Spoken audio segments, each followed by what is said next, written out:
In this tutorial I'm going to show you how to hard reset a Cyrus CM17 smartphone. Okay, the first thing you need to do is to fully power the phone off. To fully power the phone off, press and hold down the power button.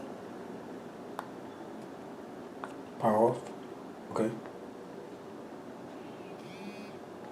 With the phone fully powered off, you need to press and hold down the power button and the volume up button at the same time until you see the screen appear. Once you see the screen appear, you can then let go of both of the buttons. Okay.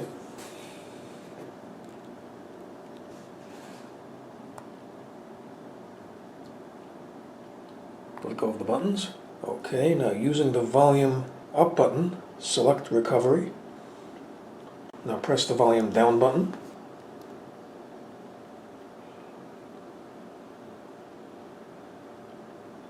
Okay, now the screen has changed to a no command screen.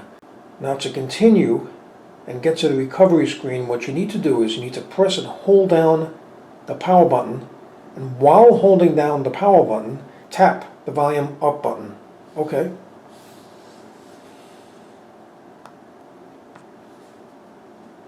And now you're in the recovery screen. Okay, the next thing you need to do, using the volume down button, go to Wipe Data Factory Reset. Press the power button. Using the volume down button, go to Yes, Delete All User Data. Press the power button. To reboot the phone, just press the power button, and the hard reset is now complete. So I hope you found this video useful. If you have, please show your support for this channel by subscribing. Feel free to leave comments. Please like up this video, and thank you for tuning in.